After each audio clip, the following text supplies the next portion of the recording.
Hello everyone, welcome back to my YouTube channel. आशा करता हूँ सभी स्वस्थ होंगे। तो आज हम अपने कंप्यूटर के जो नेक्स्ट क्वेश्चन बनते हैं जो आईटी के लिए इंपॉर्टेंट है उनको डिस्कस कर लेते हैं।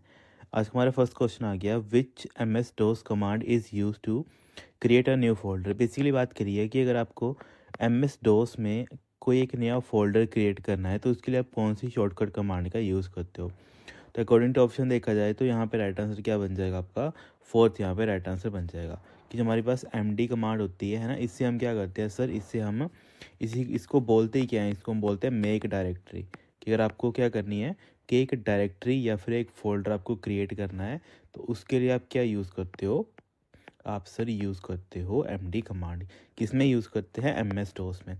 और यही मैं अगर लिनक्स में बोल दूँ आपको कि लिनक्स में अगर आपको एक नया फ़ोल्डर बनाना है तो आप कौन सी कमांड यूज़ करोगे, तो आप बोलेंगे सिर्फ वहाँ पे हमारे पास कमांड होती है mkdir।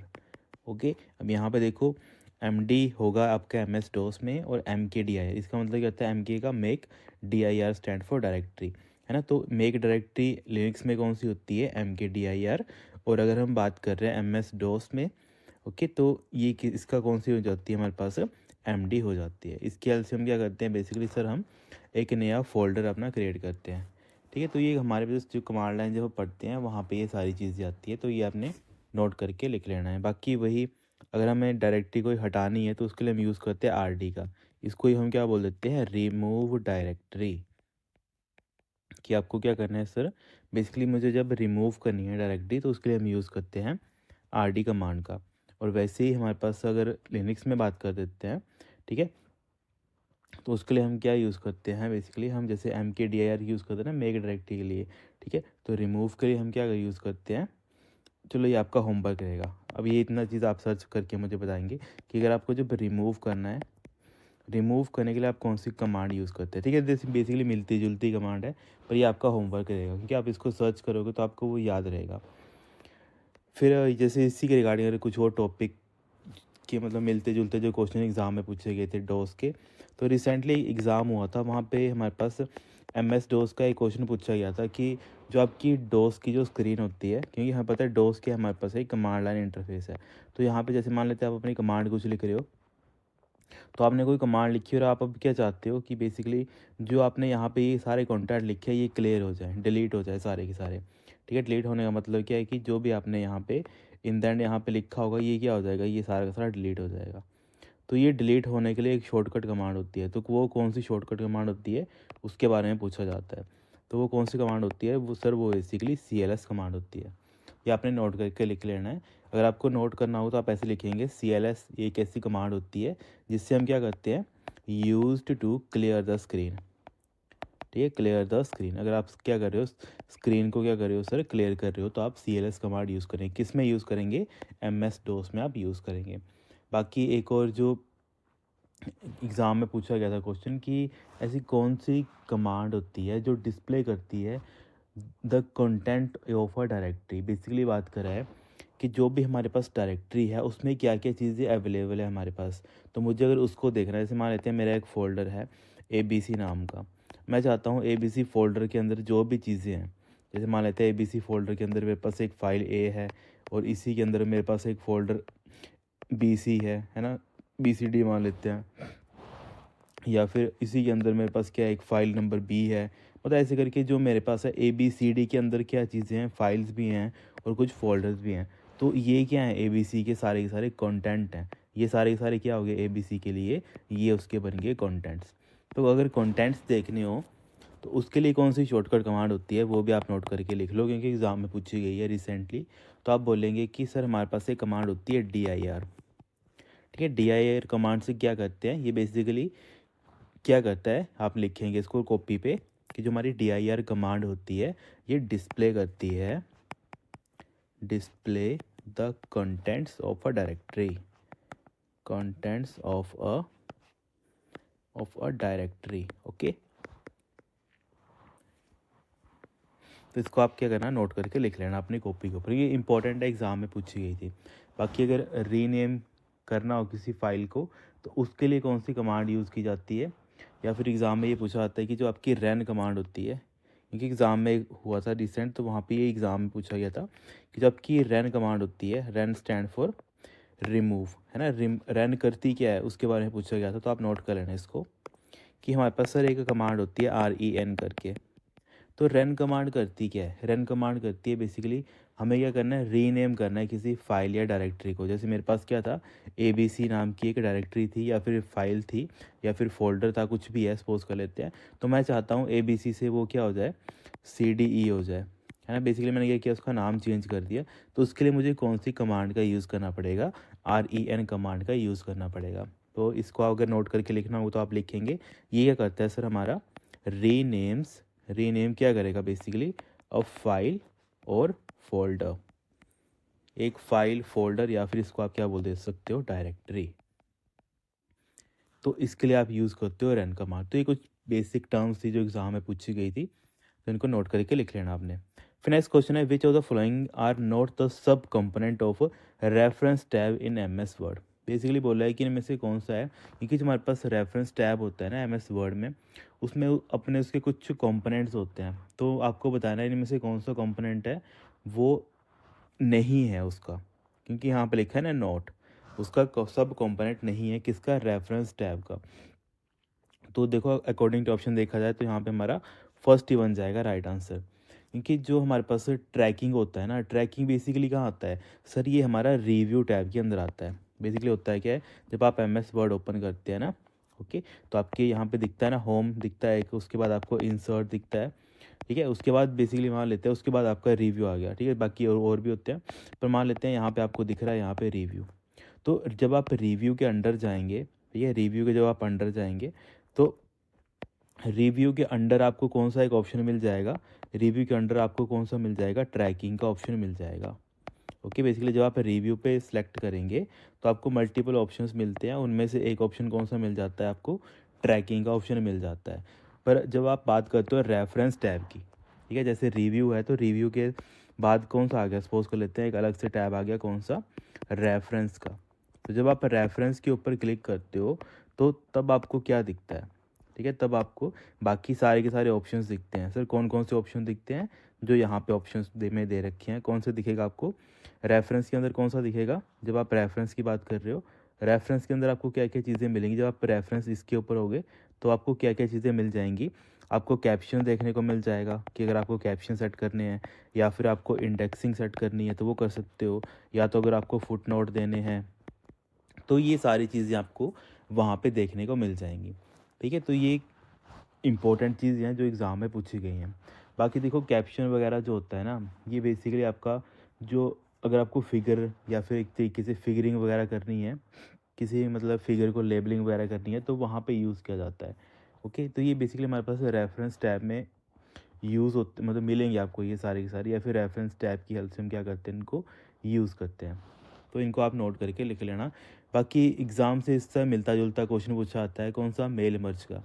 मेल मर्ज का बस ये क्वेश्चन पूछा जाता है कि जो आपका मेल मर्ज है, एक तो मेल मर्ज हमने पहले भी समझाया था मैंने आपको कि मेल मर्ज करता क्या है। जैसे मान लेते हैं कि मुझे एक सिंगल मेल है, एक सिंगल वर्ड की फाइल है, मुझे उसको 100 कस्टमर्स को भेजना है, तो मुझे मेरे पास कौन सा ऑप्शन है जिसकी मैं हेल्प से वो चीज़ कर सकता हूँ, तो उस टाइम पे हम यूज़ करते हैं मेल मर्ज। ओके, मतलब मुझे कॉमन फॉर्मेट भेजना है पर 100 अलग अलग पर्सन को भेजना है, तो ऐसा तो नहीं है कि मैं हर किसी के लिए अलग अलग करके लिखूँगा। तो इससे सबसे बढ़िया क्या रहता है, इस टाइम पे मैं क्या यूज़ करूँ, मेल मर्ज फीचर होता है उसका यूज़ करूँ। ओके, तो ये चीज़ मैंने आपको पहले भी समझाई थी। तो यहाँ पे जो अगर आपको नोट करना होगा कॉपी, तो आप इसको नोट कर लेना कि जो आपका मेल मर्ज होता है, क्योंकि यहाँ पे ऑप्शंस आ रहे हैं कि किस टैब के अंदर कौन सी चीज़ है, तो इसी से मिलता जुलता आप ऐसे लिख लेना कि मेल मर्ज का पूछा जाता है कि आपके पास सर जो हमारा मेल मर्ज होता है ये आपको किस टैब के अंदर मिलता है ना, या फिर हम बोल सकते हैं किस, जो आपका मेल मर्ज का ऑप्शन होता है ये कौन से एक पर्टिकुलर टैब या फिर कौन से एक सेक्शन के अंदर होता है। तो आप बोलेंगे मेल मर्ज हमारे पास कौन से टैब के अंदर होता है, सर ये हमें मिल जाता है मेलिंग टैब के अंदर, ठीक है, मेलिंग टैब के अंदर मिल जाता है हमारा मेल मर्ज। ये आपने नोट कर लेना है कॉपी पे। बाकी एक और चीज़ पूछी जाती है कि जो हमारे पास स्पेल एंड ग्रामर चेक का, ओके, स्पेल एंड दूसरा क्या है, ग्रामर चेक। एक हमारे पास आता है spell and grammar, grammar check. ये आपको कौन से टैब के अंदर मिलता है, ये आपको मिल जाता है आपके रिव्यू टैब के अंदर।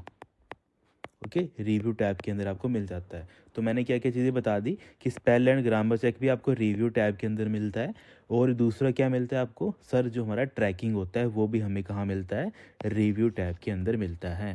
तो ये इंपॉर्टेंट पॉइंट्स हैं, इनसे इनकी ये सारे क्वेश्चन पूछे जाते हैं। चलो दूसरा आपका होमवर्क रहेगा, मैंने आपको बताया था स्पेल एंड ग्रामर चेक की शॉर्टकट कमांड होती है, वो आप मुझे शॉर्टकट कमांड बताएंगे यहाँ पे। ओके, तो या इसको नोट करके लिख लेना आपने। बाकी नेक्स्ट जो क्वेश्चन इंपॉर्टेंट बनता है आपका एग्ज़ाम में, इसी के मिलता जुलता से पूछा जाता है कि ऐसी कौन सी टैब होती है जहाँ पे वाटर मार्क होता है। वाटर मार्क आपको कहाँ पे देखने को मिलता है, बेसिकली आपको अगर आप वाटर मार्क ऐड करना है तो वो आप कहाँ पे ऐड करेंगे वाटर मार्क। तो आप बोलेंगे सर ये हमें मिलता है डिज़ाइन टैब के अंदर। अगर मान लेते हैं मेरा MS वर्ड लेटेस्ट है, और मेरे पास कौन सा है, लेटेस्ट है, तब मुझे कहाँ मिलेगा सर, मुझे डिज़ाइन टैब के अंदर मिलेगा। और मान लेते हैं कि एग्ज़ामिनर चालाक है, या फिर उसने बोला कि आप बताओ कि पुराने जो वर्जन है वहाँ पे कहाँ मिलेगा, है ना। ये तो मैंने लेटेस्ट का बता दिया। अगर वो ओल्ड का पूछ ले तो ओल्ड का आप बताएंगे सर, हमारे पास पेज लेआउट का एक सेक्शन होता है। ओके, पेज लेआउट में हम जाएंगे, वहाँ पे हमें वो वहाँ पे प्रेजेंट हो जाए, मिल जाएगा बेसिकली हमें। तो ये हमारे पास 2 पॉइंट्स हैं, इनको आप नोट करके लिख लेना एग्ज़ाम में, क्योंकि ऐसे क्वेश्चन पूछे जाते हैं, तो इनको आप नोट कर लेना कॉपी पे। फिर नेक्स्ट क्वेश्चन पूछा जाता है which of the following is not an advantage of cache memory. यहाँ पे जो हमारे पास कैशे मेमोरी होती है, इनमें से कौन सी उसकी एडवांटेज नहीं है। तो देखो कैशे मेमोरी का मैं दे रखा है, एडवांटेज की बात करी है क्योंकि, और यहाँ पे लिखा है नोट। तो अकॉर्डिंग टू ऑप्शन देखा जाए तो यहाँ पे हमारे पास क्या बन जाएगा, यहाँ पे हमारा थर्ड आंसर राइट बन जाएगा कि cache memory has a limited capacity. ठीक है, तो यहाँ पे अकॉर्डिंग टू ऑप्शन देखा जाए तो यहाँ पे थर्ड हमारा क्या बन जाएगा, एक राइट आंसर बन जाएगा। क्योंकि जो हमारे बाकी तो मैंने आपको इन्फॉर्मेशन सारी दे दी थी कि कैशे हमारी फास्ट होती है मेन मेमोरी से, है ना, जिसको हम क्या बोलते हैं, हम रैम बोलते हैं। और ये कंज्यूम करता है लेस एक्सेस टाइम, ऑब्वियसली ये फास्ट होता है तो लेस एक्सेस टाइम होता है इसका। बाकी store programs for a short period of execution, है ना, तो ये स्टोर प्रोग्राम भी करता है, मतलब जो लिमिटेड टाइम के लिए अपने पास जो प्रोग्राम होता है उसको भी ये अपने अंडर स्टोर करने का काम करता है। तो ये तीनों के तीनों ऑप्शंस क्या हैं इसके करेक्ट हैं, पर जो यहाँ पे थर्ड ऑप्शन दे रखा है, क्योंकि अकॉर्डिंग टू हमें देखना पड़ता है ऑप्शंस, तो यहाँ पे जो थर्ड ऑप्शन है वो यहाँ पे राइट बन जाएगा कि cache memory has a limited capacity. ठीक है, तो ये क्या है यहाँ पे नॉट एडवांटेज, ये बेसिकली इसकी एडवांटेज नहीं है। चलो यहाँ पे ये सारी चीज़ें आ गई, तो अभी ये देखो क्या चीज़ इंपॉर्टेंट है जो मैंने आपको समझाई थी कि बेसिकली हमारे पास कि जो हमारे पास कैशे मेमोरी होती है वो लिमिटेड कैपेसिटी होती है। ये क्या है बेसिकली इसकी, सर ये हमारे पास क्या है, डिसएडवांटेज है इसकी। ओके, मतलब नॉट एन एडवांटेज, इसका मतलब क्या है कि वो उसकी डिसएडवांटेज के बारे में पूछ रहा है। तो ये हमारे पास क्या बन जाती है सर, उसकी डिसएडवांटेज बन जाती है।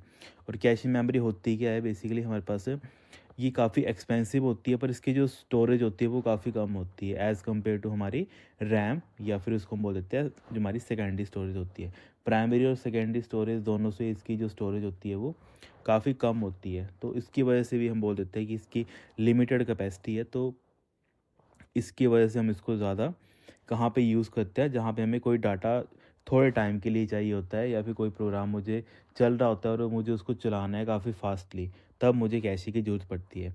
और मैंने आपको कैशे के रिलेटेड एक क्वेश्चन बताया था कि कैशे के पूछा जाता है कि कौन सी ऐसी मेमोरी है उसकी हेल्प से हमारी कैशे मेमोरी बनाई जाती है, तो वो हमारी SRAM होती है।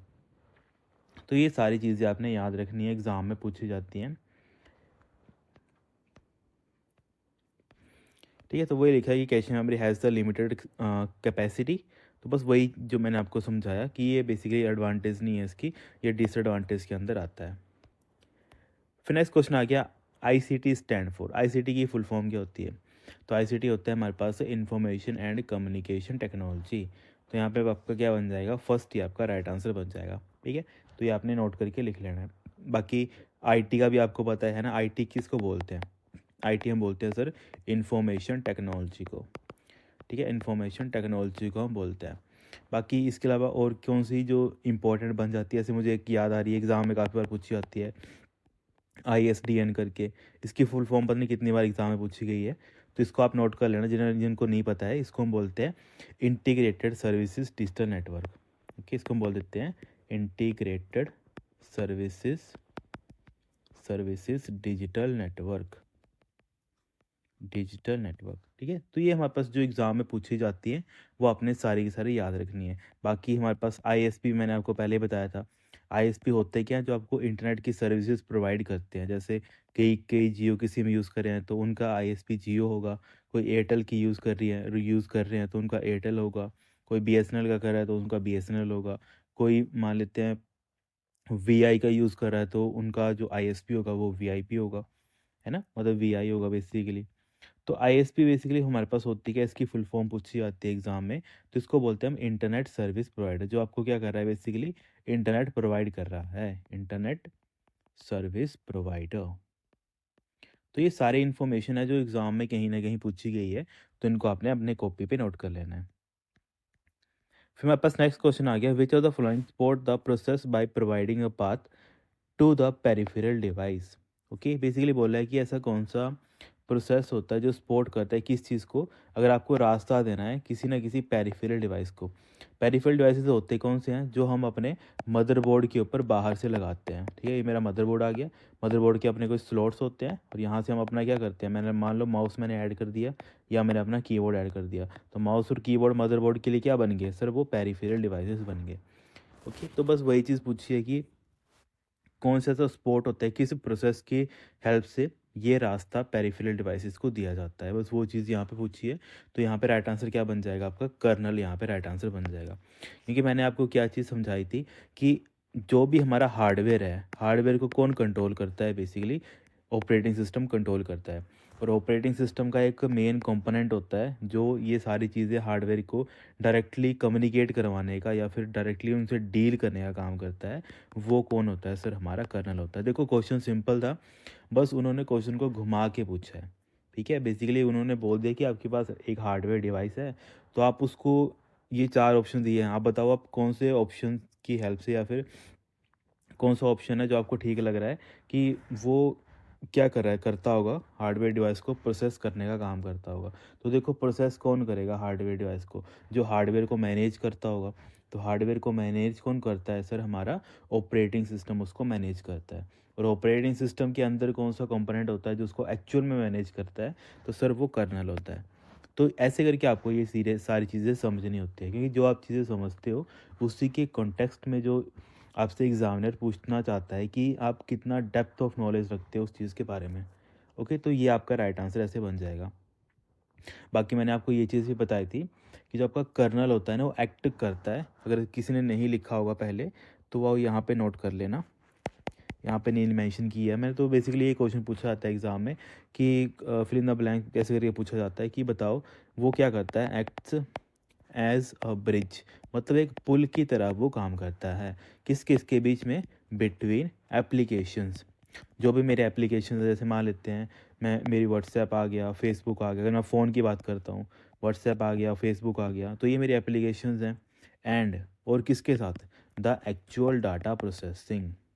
Okay, actual data processing done by hardware, processing done by hardware. देखो क्वेश्चन क्या है, सिंपल ही है, बस घुमा के पूछ लिया है कि ये आप बताओ कि जो आपकी एप्लीकेशंस हैं उनके साथ जो एक्चुअल उसका डाटा होता है उसको प्रोसेस करवाने का हेल्प करता है हार्डवेयर के थ्रू, तो वो कौन करता है, तो उसका राइट आंसर भी क्या बन जाता है, कर्नल बन जाता है। तो ये कुछ नहीं है, क्वेश्चन वही होते हैं, बस घुमा के पूछे जाते हैं। बाकी देखो यहाँ पे मैंने आपको बताया था कमांड होती क्या है, कमांड तो मैंने बताया ही था। कमांड होती है जो इंस्ट्रक्शन देता है ना, बेसिकली होता है क्या है, instruction given by any user, या सिंपली बोलो कि कोई भी इंस्ट्रक्शन है वो कौन दे रहा है, कोई यूज़र दे रहा है, तो उसको हम क्या बोल देते हैं, कमांड बोल देते हैं। थ्रेड क्या होता है, थ्रेड का मैंने आपको बताया था कि एग्ज़ाम में क्वेश्चन पूछा जाता है कि थ्रेड होती क्या है सर, एक हमारे पास लाइट वेट प्रोसेस होती है। ये पता नहीं कितनी बार एग्ज़ाम में क्वेश्चन पूछा है, तो इसको नोट कर लेना आप सभी। इसको मैं लिखवा देता हूँ आपको। इसको बोलते हैं light weight process. First point तो ये जो एग्ज़ाम में पूछा जाता है। दूसरा क्या एग्ज़ाम के लिए रिलेवेंट है या फिर जो पूछा जाता है कि smallest sequence of programme instruction, वो भी कौन होता है, वो भी हमारा थ्रेड होता है। तो उसको भी नोट कर लेना आप कि थ्रेड होता है क्या है, the smallest sequence of programmed instruction, programmed instruction. ठीक है, यहाँ पे थोड़ा लिखने में दिक्कत होती है, बस आप जो मैं आपको बोल रहा हूँ वो आप नोट करके लिख लेना। कि थ्रेड के बारे में क्या इन्फॉर्मेशन इंपॉर्टेंट है वो आपने अपनी कॉपी पे लिखनी है। बाकी शेल मैंने आपको पहले ही बताया था कि शेल क्या होता है, बेसिकली एक यूज़र का इंटरफेस होता है जहाँ पे वो क्या करता है, अपनी कमांड वगैरह लिखता है। ओके, तो ये कुछ इंपॉर्टेंट टर्म्स थी जो इस क्वेश्चन में मुझे लगा आपको इन्फॉर्मेशन मिलनी चाहिए ये सारी, तो आपने नोट करके लिख लेनी है। फिर नेक्स्ट क्वेश्चन आ गया हमारे पास, विच electrical apparatus provide the emergency power when the input source is fail। Basically बात करिए कि जब होता क्या है कि सपोज कर लेते हैं आप क्या कर रहे हो, इनपुट डिवाइस को यूज़ कर रहे हो, पर हुआ कि एकदम से आपका जो इनपुट डिवाइस सोर्स है वो फेल हो गया, कि जब आपको इलेक्ट्रिसिटी मिल रही थी वो क्या हुई, एकदम से करप्ट होगी, बंद होगी। तो आप कौन सा इनपुट डिवाइस है वो यूज़ करोगे, उसके बारे में पूछा गया है। तो बताओ कौन सा यूज़ करते हैं। सर हम यूपीएस का यूज़ करते हैं। यूपीएस यूज़ ही क्यों करते हैं, बेसिकली सर हम उसको एज अ बैकअप एनर्जी के लिए हम यूज़ करते हैं। ठीक है, तो ये आपने याद रखना है कि यूपीएस की फुल फॉर्म क्या होती है, ये भी पूछी जाती है। तो इसको नहीं पता है कि बच्चों को, तो इसको लिख लेना है। इसको बोलते हैं सर अनइंटरप्टेबल, ठीक है, अनइंटरप्टेबल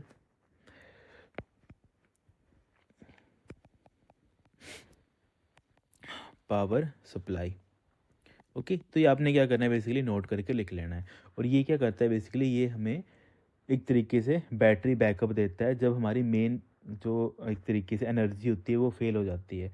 ओके, तो ये भी क्या काम करता है ये भी नोट कर लेना आपने। वो लिखेंगे आप जैसे इट प्रोवाइड्स, क्या सर प्रोवाइड करता है हमें, it provides battery backup, battery backup when main power fails, main power fails. अब देखो इसका मैं अगर आपको एग्जांपल बता दूं, जैसे घर में काफ़ी इन्वर्टर वगैरह यूज़ करते हैं ना। इन्वर्टर क्यों यूज़ करते हैं कि जैसे मान लेते हैं बिजली चली जाएगी तो ऑटोमेटिकली जो हमारे पास लाइट वगैरह वो ऑटोमेटिकली ऑन हो जाएंगी, है ना। तो वैसे ही हमारे पास यूपीएस होता है। यूपीएस भी क्या होता है, एक तरीके से जो भी एनर्जी आ रही होती है, मतलब जो बिजली आ रही होती है उसकी हेल्प से वो चार्ज होता रहता है। और जैसे ही बिजली का कट लगता है तो वो क्या करता है, ऑटोमेटिकली इनपुट है या फिर जो एनर्जी है उसको अपने थ्रू पास कर देता है। जो भी हमारे पास कंप्यूटर होता है लगाया हुआ, या फिर कोई भी इलेक्ट्रिकल हमने इक्विपमेंट जो लगाया है उसको वो पास कर देता है। ठीक है, इससे होता है क्या इन द एंड कि जो हमारे पास सिस्टम चल रहा होता है वो एकदम से शट डाउन नहीं हो जाता, फिर एकदम से बंद नहीं हो जाता है। बस ये होता है। ये काम कौन करता है, हमारा यूपीएस वो काम करता है। तो ये आपने नोट करके लिख लेना है, इंपॉर्टेंट है एग्ज़ाम के लिए। बाकी जैसे यहाँ पे सर्ज स्टिप करके दे रखा था। बेसिकली सर्ज स्टिप ना हमारे पास एक तरीके से ये हमें प्रोटेक्ट करता है वोल्टेज स्पाइक से। ठीक है, जैसे हम क्या बोलते हैं कि जैसे वोल्टेज क्या हुआ, वोल्टेज एकदम से क्या हुआ, जैसे मान लेते हैं कि हमारे कितना चलता है, हम मान लेते हैं कि मेरे पास 220 वोल्ट चलता है, पर क्या हुआ एकदम से वो 250 वोल्ट में शिफ्ट हो गया। तो एकदम से क्या हुआ, अगर जो मेरा कंप्यूटर है वो अगर मान लेते हैं 220 वोल्ट पे काम करता है और उसको मैं एकदम से 250 दे दूँ, मेरा कंप्यूटर क्या हो जाएगा, ख़राब हो जाएगा। तो उसको बचाने के लिए हम क्या यूज़ करते हैं, सर्ज स्ट्रिप का यूज़ करते हैं। तो सर्च टिप अगर आपको नोट करना होगा, क्योंकि एग्ज़ाम में बस यही जो टर्म्स होती हैं केवल वही पूछ ली जाती हैं। तो अगर आपको इसको नोट करना होगा कि सर्च स्ट्रिप क्या होती है, तो आप इसको ऐसे नोट करेंगे, ये हमें क्या करता है, प्रोटेक्ट करता है अगेंस्ट वोल्टेज स्पाइक्स। इसको बस इतना लिख लेना आप कि ये प्रोटेक्ट करता है किससे, अगेंस्ट जो हमारे पास वोल्टेज की स्पाइक्स होते हैं, या फिर फ्लक्चुएशन बोल लो, है ना। जिसको वैसे समझ नहीं आ रहा तो स्पाइक्स को क्या बोल लो, वो फ्लक्चुएशन वगैरह बोल लो। तो ये कुछ इंपॉर्टेंट टर्म्स होती हैं वो एग्ज़ाम में पूछी जाती हैं, तो आपने नोट करके लिख लेना है। बाकी इसी से मिलता जुलता जैसे एसएमपीएस का पूछा जाता है। एसएमपीएस पता नहीं एग्जामिनर का काफ़ी फेवरेट क्वेश्चन है ना। इसको क्या बोलते हैं, स्विच्ड मोड पावर सप्लाई, इसको बोल देते हैं sir switched mode power supply. Okay, तो ये भी एग्ज़ाम में पूछा जाता है। बाकी ये भी चीज़ पूछी जाती है कि ऐसा कौन सा डिवाइस है जो क्या करता है, एसी से डीसी में कन्वर्ट करता है। ठीक है, तो वो भी कौन करता है, आपका एसएमपीएस ही करता है। तो एक तो मैंने इसकी फुल फॉर्म बता दी, बाकी आपने लिखना है कि जो हमारे पास अल्टरनेटिव करंट होता है जिसको हम बोलते हैं एसी, एसी को डायरेक्ट करंट जिसको हम बोलते हैं डीसी, डीसी में कन्वर्ट करने का काम करता है किसमें, इन कंप्यूटर। तो वो भी कौन होता है सर, वो भी हमारा एसएमपीएस ही होता है। तो ये आपने नोट करके लिख लेना है अपनी कॉपी पे। फिर नेक्स्ट क्वेश्चन आ गया हमारे पास, which of the following is not an objective of e governance. जो हमारा ई गवर्नेंस होता है तो इसमें बताना है आपने इनमें से कौन सा जो ऑब्जेक्टिव नहीं है। तो देखो सिंपली गवर्नेंस, देखो ई गवर्नेंस से होगा क्या, जो हमारे पास जो भी चीज़ें हैं वो सारी की सारी सिंप्लीफाइड हो जाएंगी। तो ये स्टेटमेंट तो हमारी ठीक है, पर यहाँ पे नोट पूछा है तो मेक एडमिनिस्ट्रेटिव मोर एम्बिगियस, तो ऐसा कुछ नहीं होता है। सिंपल सा फंडा है कि ई गवर्नेंस से ये चीज़ को कोई लेना देना नहीं है, कोई भी लिंक नहीं है। देखो, इससे करप्शन तो कम होगी, मतलब हमें एक्चुअल में जो फैक्ट्स है, कितना इन्फॉर्मेशन आ रही है, कितनी जा रही है, वो सारी चीज़ें हमें मिल जाएंगी। जो सरकार है वो कितना पेमेंट किस चीज़ पे खर्च कर रही है, उसको हमें लाइव देखना है, तो वो सारी चीज़ें हम वहाँ पे देख सकते हैं। तो ये सारी की सारी चीज़ें डील हो सकती हैं, पर जो हमारे पास एडमिनिस्ट्रेशन है, इसको मोर हम एम्बिगुअस करना, ये इसका काम नहीं है, या फिर इसका ऑब्जेक्टिव नहीं है।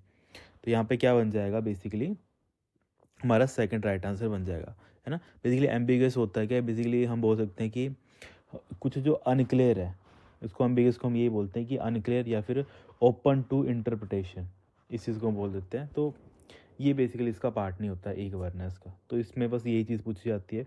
बाकी एक चीज़ एग्ज़ाम में पूछी जाती है कि हमारे पास, जैसे मैं कल को क्वेश्चन पूछ लूँ, ई गवर्नेंस का ही है वो भी, वो ऐसा पूछा जाता है कि जो आपके पास G2C है, इसका मतलब क्या होता है।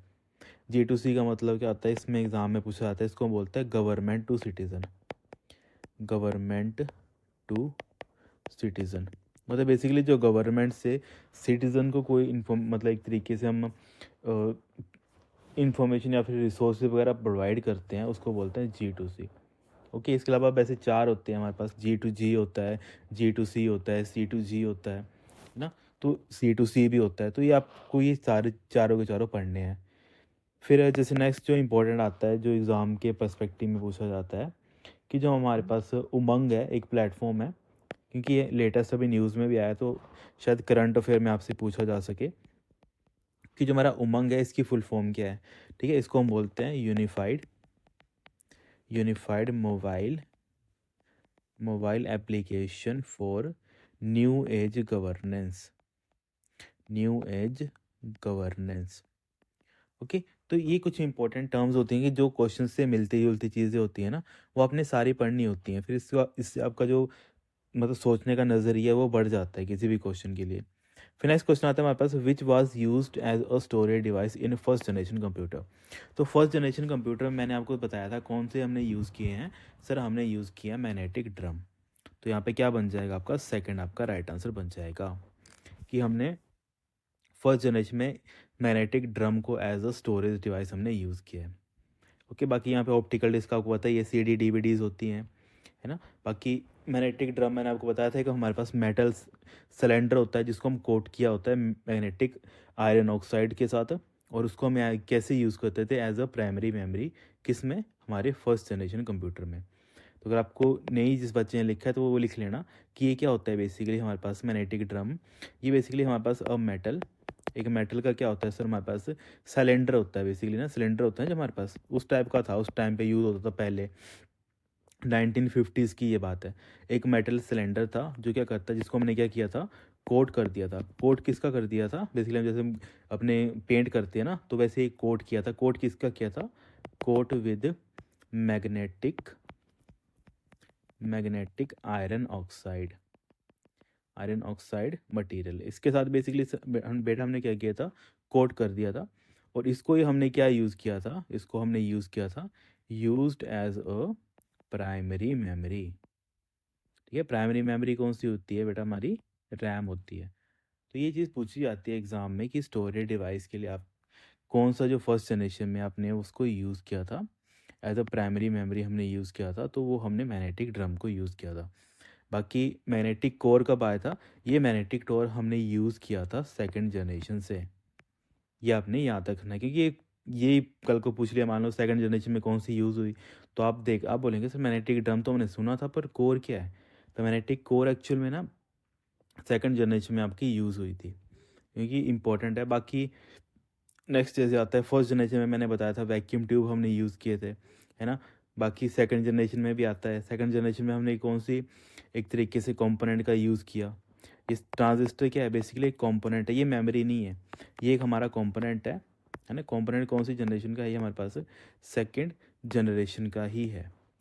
बाकी मैंने ये बताया था फर्स्ट जनरेशन में कौन सा हमने कंपोनेंट यूज़ किया था, क्योंकि ये अगर सेकंड जनरेशन का है तो फर्स्ट जनरेशन का भी मैंने आपको बताया था। फर्स्ट जनरेशन का कौन था आपके पास कंपोनेंट, वो था आपके पास सर वैक्यूम ट्यूब, है ना। वैक्यूम ट्यूब का हमने यूज़ किया था। तो ये कुछ मिलते जुलते क्वेश्चंस बनते हैं, इनको आपने नोट करके लिख लेना है, ठीक है। बाकी एक क्वेश्चन चलो एग्ज़ाम में ये पूछा गया था कि जो आपके माइक्रो प्रोसेसर हैं, सपोज कर लेते हैं जो आपके माइक्रो प्रोसेसर हैं, या फिर इसी को बोल देते हैं VLSI, ये कौन सी जनरेशन को बिलोंग करते हैं। तो आप बताएंगे सर ये हमारे fourth generation of the computer को बिलोंग करते हैं। तो ये कुछ इंपॉर्टेंट टर्म्स थी जो आपने अपनी कॉपी पे नोट करके लिख लेनी है।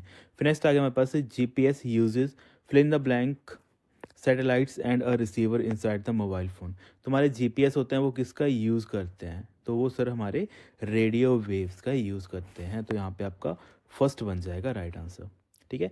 कि बेसिकली हमारे पास GPS सैटेलाइट्स होते हैं ना, वो ट्रांसमिट करते हैं लो पावर रेडियो सिग्नल, ठीक है। बेसिकली क्या ये करते हैं, लो पावर रेडियो सिग्नल भेजते हैं किसको, रिसीवर को। तो ये आपने इसको नोट करके लिख लेना है, इंपॉर्टेंट है। क्योंकि जब भी ना क्या होता है, ऐसे समझ लो कि जो आपके GPS होते हैं वो कैसे काम करते हैं। जैसे मान लेते हैं आपका ये मोबाइल आ गया, तो आपको ये क्या भेजेंगे, ये आपको भेजेंगे कौन से signal, low power radio waves. पर यही चीज़ अगर उल्टी होगी, अगर आपके फ़ोन से कोई इन्फॉर्मेशन GPS के पास जा रही होगी, तो वो कैसे जाएगी, वो जाएगी आपकी हाई पावर। देखो होता है क्या, अगर कॉमन सेंस की बात है कि कोई चीज़ मैं अगर आपको ऊपर से नीचे फेंक रहा हूँ तो मुझे क्या एनर्जी ज़्यादा लगेगी, कम लगेगी, सर हमें कम एनर्जी लगेगी। पर वही चीज़ अगर मैं उल्टी कर रहा हूँ, मैं आपकी तरफ भेज रहा हूँ, आसमान की तरफ भेज रहा हूँ, तो उसके लिए मुझे क्या लगेगी, हाई पावर लगेगी। तो कई बार ये चीज़ें पूछ ली जाती है कि GPS क्या करता है, किस मतलब फ्रीक्वेंसी की भेजता है। तो आप बताएंगे सर वो हमें लो पावर रेडियो वेव्स हमें भेजता है। ओके, तो ये एग्ज़ाम की रिलेवेंट चीज़ है, तो इसको भी हो सके तो आप नोट कॉपी पे नोट करके लिख लेना। बाकी माइक्रोवेव तो आप सभी को पता है क्यों यूज़ करते हैं। बेसिकली हमारे पास माइक्रोवेव हम क्यों पढ़ते हैं, किसके लिए पढ़ते हैं, बेसिकली जो हमारे पास GPS, स्पेशली जो हमारे पास L बैंड की रेडियो फ्रिक्वेंसीज होती है ना, उनके लिए होता है। जो प्रोग्रामर वगैरह के बच्चे होते हैं कि ना, अगर उनसे पूछ लिया जाता है कि जो हमारे पास GPS होते हैं कुछ, वो L बैंड रेडियो फ्रिक्वेंसी के लिए सेट किए जाते हैं, तो वो कौन से होते हैं, वो हमारे माइक्रोवेव्स होते हैं। इंफ्रारेड हमें पता है, इंफ्रारेड का काफ़ी बार एक क्वेश्चन पूछा जाता है, तो जो बच्चे JYT के दे रहे हैं वो इसको लिख लेना कि इंफ्रारेड क्या करता है, लाइन ऑफ साइट क्या करता है, कोई भी डाटा है ना, बेसिकली होता है कि लाइन ऑफ साइट।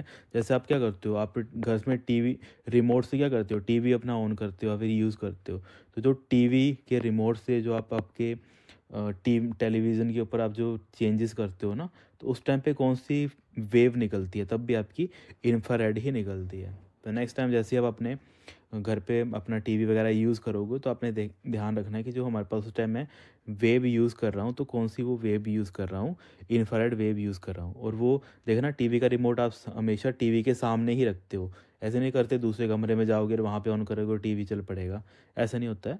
तभी इसको हम क्या बोलते हैं, इंफ्रारेड को लाइन ऑफ साइट, कि जो भी आपको इन्फॉर्मेशन भेजनी है वो एक आपकी एक लाइन के अंदर होनी चाहिए। तो ये कुछ इंपॉर्टेंट टर्म्स होती हैं जो एग्ज़ाम में पूछी जाती हैं। GPS की फुल फॉर्म, अच्छा जिन, हाँ चलो, GPS की फुल फॉर्म कई बच्चों को नहीं पता होती है। इसको हम क्या बोलते हैं, इसको हम बोल देते हैं global positioning system, global positioning system बोल देते हैं, है ना। बेसिकली होता है क्या, GPS से मान लेते हैं कि पूरे ग्लोब में आपकी करंट पोजीशन क्या है, उसको ट्रैक करने के लिए हम क्या बोलते हैं, GPS बोलते हैं। अब इंडिया का जो अपना ओन नेविगेशन सैटेलाइट सिस्टम है उसका नाम क्या है, क्योंकि हमें देखना है इंडिया का, तो इंडिया का अपना भी एक GPS है, ठीक है। इंडिया का क्या है सर, अपना GPS है, उसका नाम क्या है, उसका नाम एग्ज़ाम में पूछा जाता है। उसका नाम क्या है, हमारे पास नेविक करके है, और दूसरा कौन सा है, IRNSS, ठीक है। तो ये हमारे पास दो इंपॉर्टेंट है, अपने इंडिया के हैं, तो मैंने लिखवाया है कि इंडिया के अपने नेविगेशन सैटेलाइट सिस्टम है, ये कौन कौन से, नेविक है, और हमारे पास IRNSS करके है दो। तो ये हमारे पास दोनों इंपॉर्टेंट है, नोट करके लिख लेने अपने कॉपी पे, ठीक है। फिर आज का हमारा नेक्स्ट और लास्ट क्वेश्चन आ गया कि which shortcut key is use to sum all the number in a continuous range. Basically अगर आपको क्या करना है, कंटिन्यूसली रेंज में किसी चीज़ को सम अप करना है या फिर प्लस करना है ना, ऐड करना है, तो उसके लिए आप कौन सी शॉर्टकट कमांड का यूज़ करते हो। तो उसके लिए हम यूज़ करते हैं sir alt plus equal to का यूज़ करते हैं। तो यहाँ पे क्या बन जाएगा आपका, फर्स्ट यहाँ पे राइट आंसर बन जाएगा, क्योंकि आपका अल्ट प्लस इक्वल टू होता है क्या है, ये बेसिकली ऑटो सम की शॉर्टकट कमांड है। इसको हम क्या बोलते हैं, क्योंकि घुमा के क्वेश्चन ये पूछा जाएगा कल को आपसे कि जो आपका एक्सेल में ऑटो सम फंक्शन होता है ये क्या काम करता है। बेसिकली जो भी आपने वैल्यू सेलेक्ट की होती है उनको प्लस कर देता है। पर ऑटो सम जो आप यूज़ करते हो उसका शॉर्टकट कमांड क्या होती है, तो ऑटो सम की शॉर्टकट कमांड होती है सर हमारे पास alt plus equal to. Okay, बाकी तो सम से आपको लग ही रहा है पता है कि क्या करता है, ऑटोमेटिकली सिलेक्ट कर देता है जो भी एडजेसेंट सेल्स होते हैं फिर रेंज ऑफ नंबर्स होते हैं और उनको क्या कर देता है, प्लस करके आपको आंसर दे देता है। ठीक है, ये कुछ बेसिक टर्म्स थी जो एग्ज़ाम में पूछी जाती हैं। बाकी कंट्रोल प्लस इक्वल टू मैंने बताया था, ये हम किसके लिए यूज़ करते हैं, ये हम सबस्क्रिप्ट के लिए यूज़ करते हैं, है ना।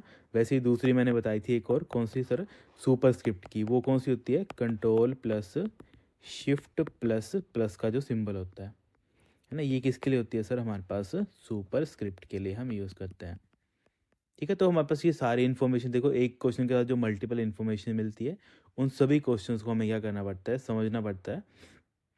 बाकी कुछ जैसे इससे मिलते जुलते क्वेश्चन है, चलो हमने, क्योंकि बाकी मैंने पहले आपको कुछ फंक्शन बता दिए हैं, तो आज हम जैसे देख लेते हैं कि एवरेज फंक्शन एक्सेल में पूछा जाता है काफ़ी, कि अगर मान लेते हैं मुझे एवरेज निकालना है, ठीक है, एवरेज अगर मुझे निकालना है किन्हीं भी नंबर्स का, तो मेरे पास कौन सा फंक्शन होता है, एवरेज फंक्शन होता है। ओके, बाकी और कौन सा ये क्वेश्चन पूछा जाता है कि जो आपका एक्सेल के जो फॉर्मूले होते हैं वो कहाँ से स्टार्ट होते हैं। तो आपने याद रखना है जितने भी हमारे, देखो मैं क्या लिख रहा हूँ, सबसे पहले यहाँ पे लिख रहा हूँ इक्वल टू। इसका मतलब है कि जब भी एक्सेल में मुझे कोई एक फॉर्मूला या फिर कोई फंक्शन मुझे यूज़ करना है तो उससे पहले मुझे इक्वल टू का सिंबल मतलब यूज़ करना पड़ेगा, अदरवाइज़ वो उसको एज ए टेक्स्ट वैल्यू ही मानेगा या फिर एक जो डिफ़ॉल्ट वैल्यू होगी वो उसको कंसीडर करेगा। तो ये कुछ इंपॉर्टेंट टर्म्स होते हैं जो एग्ज़ाम में पूछी जाती हैं। बाकी इसी से मिलता है क्वेश्चन और आता है कि अगर आपको काउंट करनी है सेल की वैल्यूज़, तो हमारे पास फंक्शंस होते हैं, एक आता है काउंट और एक आता है काउंटा। ठीक है, तो हमारे पास दो फंक्शन आते हैं, एक आता है हमारे पास सर काउंट, इसको आप करेंगे, एक आता है काउंट और दूसरा आता है हमारे पास काउंटा। ठीक है, हमारे पास ये दो फंक्शन होते हैं, ये क्या काम करते हैं, बेसिकली हमारे पास जो काउंट फंक्शन होता है ना, ये क्या करता है, अगर जो हमने मान लेते हैं ये मेरा आ गया एक तरीके से इन्फॉर्मेशन, सेल्स आ गए मेरे से सारे, तो काउंट फंक्शन क्या करेगा, ये काउंट करेगा सिर्फ सेल जिसमें कोई ना कोई वैल्यू होगी। मान लेते हैं मेरे पास वैल्यू आ गई यहाँ पे 1 2 3, यहाँ पे आ गई 5 6 7, तो यहाँ पे देखो कितनी वैल्यू मुझे काउंट देगा, मान लेते हैं काउंट ये आ गया मेरे पास A1 से लेके A2 A3 A4 A5 A6 और A7। तो अगर काउंट के अंदर मैं बोल दूंगा A1 से लेकर A7 तक मुझे बताओ टोटल कितने मेरे पास क्या हैं, एक तरीके से कितनी वैल्यूज़ हैं, तो इसकी मेरे पास आउटपुट कितनी आएगी, मेरे पास इसकी आउटपुट आएगी 6। क्यों 6 आएगी, क्योंकि देखो ये क्या काउंट करेगा काउंट फंक्शन, कि जो जिस जिस सेल में जो वैल्यूज़ हैं उन्हीं सेल को कंसीडर करेगा जहाँ पे कोई वैल्यू है, अगर अगर किसी वैल्यू सेल में वैल्यू नहीं है तो उसको वो स्किप कर देगा। ठीक है, तो इसका राइट आंसर क्या बन जाएगा, आपका 6 आपका राइट आंसर बन जाएगा। और वैसे इसका उल्टा आता है काउंटा, तो काउंटा क्या कर देता है, ये काउंट कर लेता है ऑल नॉन एम्प्टी सेल। ठीक है, तो जितने हमारे पास नॉन एम्प्टी सेल होते हैं उनको अगर काउंट करना होगा तो उसके लिए हम कौन सा फंक्शन यूज़ करते हैं बेटा, काउंटा का हम यूज़ करते हैं। तो ये एग्ज़ाम में पूछी जाती हैं ये चीज़ें। तो बाकी इसके अलावा जैसे हम आगे क्वेश्चन पढ़ेंगे तो जो एक्स्ट्रा इन्फॉर्मेशन आती रहेगी वो मैं आपको साथ में बताता रहूँगा। ठीक है students, thank you so much, have a great day. इसके अलावा कुछ डाउट है, कुछ आपके मन में क्वेरी रहती है तो मुझे नीचे कमेंट करके पूछ लिया करो आप।